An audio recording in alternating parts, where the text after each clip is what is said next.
Hello everyone. Have you ever felt like listening part B in OET is more like a speed test than a listening one?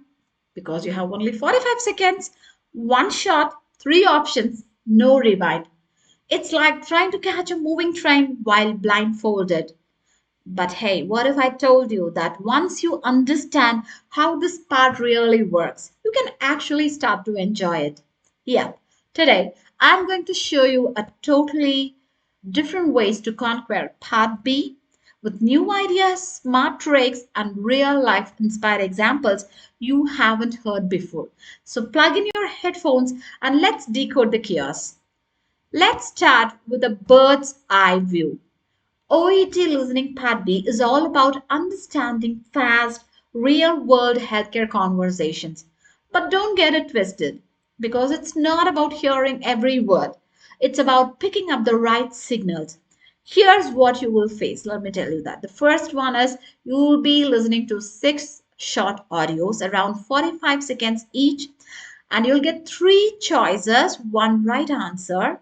Okay, one question for each audio situations, anything. It could be from word instructions to hallway chats to voicemail updates.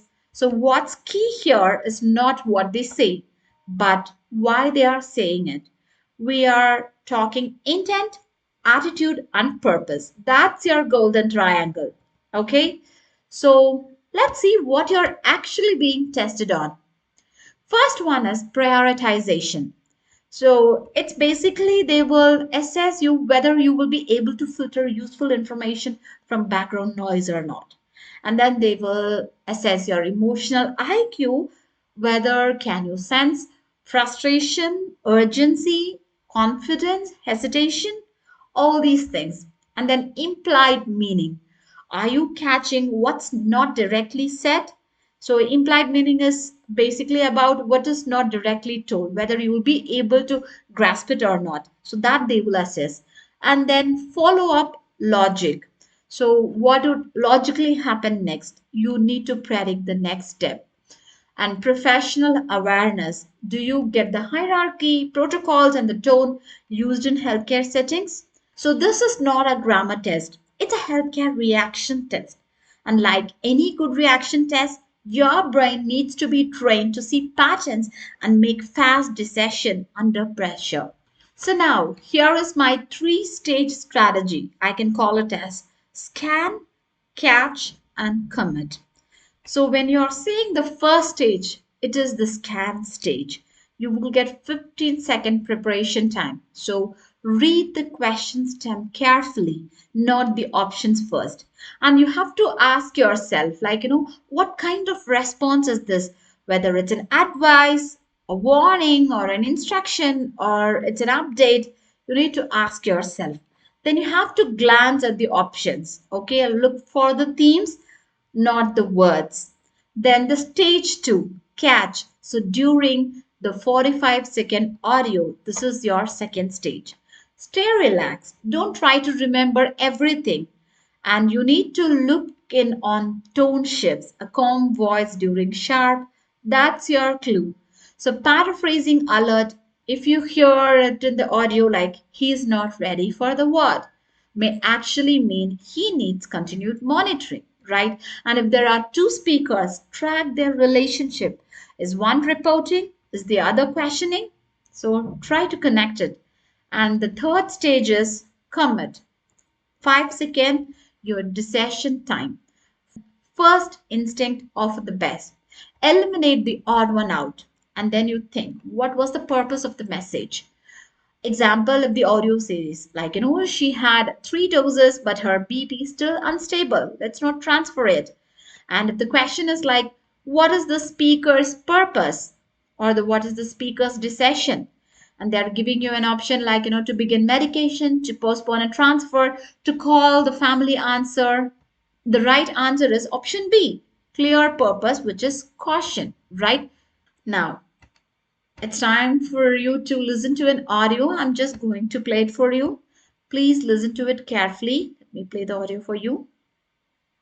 Alright everyone, just before we begin the evening handover, a few important notes. First, Mr. Cole in room 409 had his catheter removed this afternoon.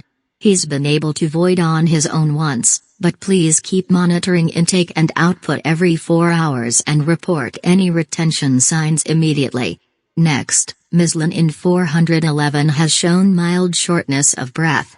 The respiratory team reviewed her and prescribed a salbutamol inhaler as needed. Night staff should check her oxygen saturation every 2 hours. Also, there was a mix-up with Mr. Diaz's dietary order. He received a diabetic meal instead of the renal one. That's been corrected, but just keep an eye out for any further meal delivery errors tonight. Lastly, the lab phoned, Mrs. Gordon's potassium levels are still elevated, so she'll need repeat bloods at 6 a.m. sharp. Let's make sure that gets done before the morning shift arrives. Now let's move on to the questions. What is the main focus of the speaker's message that you listened just now? And the options are to provide discharge instructions for multiple patients, to give updates and ongoing care directions for the night shift, to highlight serious clinical emergencies require escalation. And the correct option is option B, to give updates and ongoing care directions for the night shift. I'll tell you why.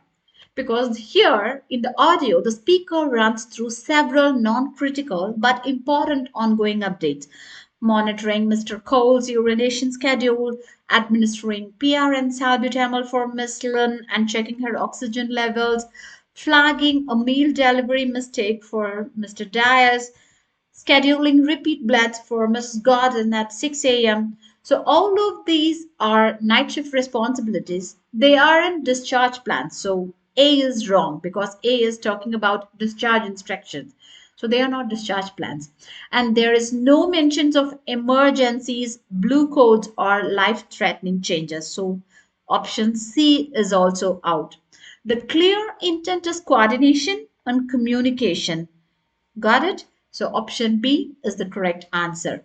Now, let's see what are the traps that you need to avoid. Okay? The first myth here is matching words equals to right answer.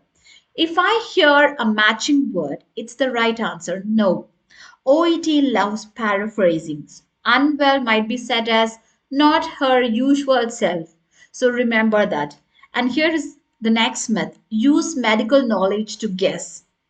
No, wrong again because it's about what's said, not what should happen clinically. Got it? And the myth three here is write detailed notes during listening. Actually, writing too much will slow your brain. Trust mental snapshot instead. And I'll give you a bonus section here. Try to activate your listening muscles. 1 minute. Here's a practice drill. You can do it daily. So you can pick a healthcare related podcast every day and you can do it for 1 minute and listen just for 45 seconds too. You can pause and ask what was the speaker's goal. Jot it down one sentence. Do this 10 minutes a day and your brain will become a tone tracking machine. Okay? All right, let's bring it home. Remember, part B isn't a memory game, it's a meaning game. Focus on the message, not just the words. Use the scan, catch, commit method. Avoid the traps, train your ears with real material, and most importantly, trust your instincts. In my next video, I'm going to challenge you with brand new Part B practice audios full of curveballs and real time strategy. And that's all for today's video. Kindly like, share, and subscribe for more OET tips. See you in the next video. Bye bye.